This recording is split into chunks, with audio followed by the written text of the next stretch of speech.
જુનાગઢ જિલ્લાની જિલ્લા ફરિયાદ સમિતિની બેઠક હતી. કલેક્ટરશ્રીની અધ્યક્ષતામાં જિલ્લા કક્ષાના તમામ અધિકારીઓની હાજરીમાં, ધારાસભ્યોની હાજરીમાં મીટિંગ દર મહિને થતી હોય છે. આ મીટિંગનો ઉદ્દેશ્ય એવો છે કે ધારાસભ્યો તરફથી જનતાના કોઈ પણ મુદ્દાઓ, વિષયો, રજૂઆતો, પ્રશ્નો, ફરિયાદો આપવામાં આવે તો એના ઉપર ચર્ચા થાય, સંવાદ થાય અને એનું સફળ સકારાત્મક પરિણામ આવે, સંતોષકારક પરિણામ આવે એવા પ્રયત્નો કરવાની આ મીટિંગ હોય. પણ આજે મારે બહુ દુઃખ સાથે આ મીટિંગમાં કહેવું પડ્યું કે કેવા કેવા પ્રશ્નો ઉપર મહિનાઓ સુધી ચર્ચા કરવી પડે છે. અમારા મોટી મોણપરી ગામમાં, છેલણકા ગામમાં, ચાંપતા ગામમાં અને કરિયા ગામમાં ટાંકી જર્જરિત થઈ ગઈ છે. વર્ષો પહેલા જર્જરિત છે, એને તોડવાની છે. જુલાઈ મહિનાથી હું આ બેઠકની અંદર કલેક્ટરની અધ્યક્ષતાની બેઠકમાં કહી રહ્યો છું કે ટાંકી તોડો, જર્જરિત છે, આપમેળે પડી જશે તો કોઈ મરી જશે. હવે ટાંકી તોડવાની બાબતમાં અધિકારીઓ એકબીજાને પત્રો લખે છે. જુલાઈ મહિનાથી લઈ આજે જાન્યુઆરી આવી ગયો. જર્જરિત તો ઘણા વર્ષોથી છે. મેં ઉઠાવવાની શરૂઆત કરી એ પછી તે હજુ તો કાગળ નરસૈયો જેમ સામળિયા શેઠને મૂંડી લખતો એ મૂંડી લખ્યા કરે છે. તમે તોડશો કે હું તોડીશ?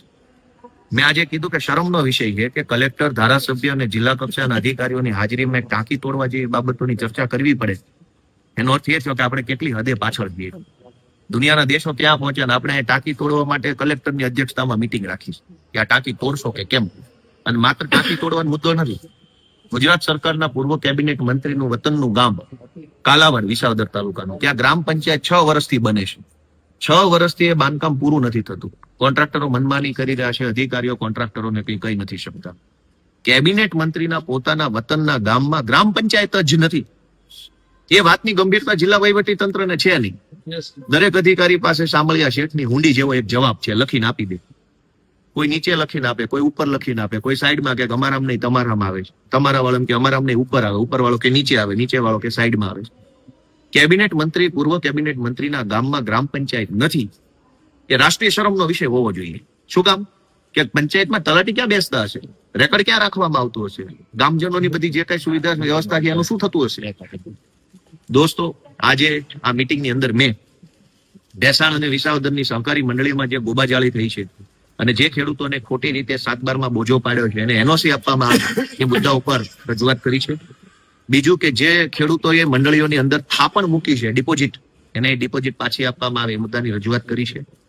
આ સિવાય હમણાં જુનાગઢની અંદર એક પ્રાઇવેટ કંપનીનું એક સંમેલન થયું હતું. આ સંમેલનમાં વીજળી વિભાગે સરકારને 50 લાખ રૂપિયાનું નુકસાન કર્યું છે.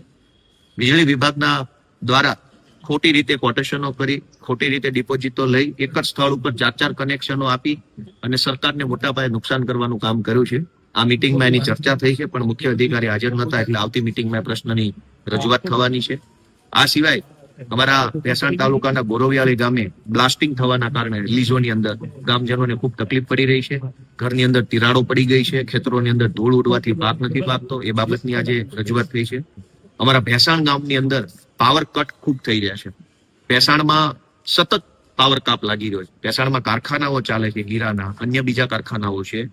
દરેક લોકોને લાઇટની સતત જરૂર પડતી હોય છે, પરંતુ કોઈને કોઈ કારણોસર ભેસાણની વ્યવસ્થા બરાબર ન હોવાથી લાઇટ કપાય છે. એની પણ આજે મેં રજૂઆત કરી છે કે ભેસાણમાં કારખાનાઓને ધ્યાને લઈને, લોકોની જનસંખ્યા ધ્યાને લઈને, સોલાર પ્લાન્ટ લાગેલા છે એને ધ્યાને લઈ અને વહેલી તકે પાવર બાયફર્કેશન કરવામાં આવે, ટ્રાન્સફોર્મર્સની સાઇઝ મોટી કરવામાં આવે તો આ પ્રશ્નનું સોલ્યુશન થઈ શકે તેમ છે. આ સિવાય તાલુકા કક્ષાએ જે કઈ પ્રશ્નો, બરડિયા ગીરના, શોભાવડલા ગીરના રોડનો પ્રશ્ન, લેરિયા ગામના રોડનો પ્રશ્ન, શોભાવડલા ગીરના ગામનો રોડનો પ્રશ્ન, આ જે કઈ રોડ છે, જુનાગઢ થી ભેસાણના રોડનો ધીમી ગતિએ ચાલતા કામનો પ્રશ્ન, આ બધા જ મુદ્દાઓ ઉપર આજે આ મીટિંગની અંદર ચર્ચા થઈ છે. અને આ સિવાય અન્ય જે કઈ નાના મુદ્દાઓ હતા, જેમ કે સમયસર અનાજનો જથ્થો નથી મળતો. ભેસાણ અને વિસાવદરની અંદર 25, 26, 27 તારીખે અનાજનો જથ્થો આવે છે. મહિનાના અંતે જથ્થો લાવી અને કેટલાક દુકાનદારો અમુકને બાદ કરતા એ આ જથ્થાનો વેપાર કરી નાખે છે. તો આ બાબતે ચર્ચા કરી હતી કે દરેક ગ્રાહકોને મહિનાના પહેલી 1 થી 10 તારીખ સુધીમાં અનાજ મળી જાય એવી વ્યવસ્થા આપણે કરવી જોઈએ. તો આ બધા વિષયો પર આજે ચર્ચા થઈ છે. ખાસ કરીને તાલુકાના પ્રશ્નો છે, તાલુકામાં સોલ્વ નથી થતા, છેલ્લા સુધી આવે છે. શું તાલુકાના પ્રશ્નો તાલુકામાં તો સોલ્વ નથી થતા એવું હું વિપક્ષના ધારાસભ્ય તરીકે કહું એના કરતા પણ એવું તો ભાજપના ધારાસભ્યો કહે છે. ગ્રામ પંચાયત લેવલના પ્રશ્નો રાજ્ય સરકારથી સોલ્વ નથી થતા. આવું 5 ધારાસભ્યોએ પત્ર લખીને કીધું. મારે તો ક્યાં આમાં કઈ બોલવા પણ જ રહ્યું. ભાજપના સાંસદો ધારાસભ્યો હોય તે ગ્રામ પંચાયત લેવલનું કામ નથી કરાવી શકતા એ આખું ગુજરાત જાણે એવી હકીકત છે. એનો અર્થ એ કે એક લેવલે કોન્ટ્રાક્ટરો અને એક લેવલે અધિકારીઓ છે એ સરકારના બોસ બની ગયા છે. કોન્ટ્રાક્ટરો સરકારથી ઉપર છે. બીસીપી પાર્ટી, ભારતીય કોન્ટ્રાક્ટર પાર્ટી, એની સરકાર છે. અને અધિકારીઓનું કોઈ માનતું નથી. અધિકારીઓ નોટિસની ગેમ રમ્યા કરે છે. ગામને એનો હક નથી મળતો, લોકોને એનો હક નથી મળતો, અને નોટિસ. વર્ષો સુધી નોટિસની રમત ચાલે. કંઈક થોડી ગંભીરતા આવે એવા અમે આશા રાખીએ છીએ. સરકારની રજૂઆત છે.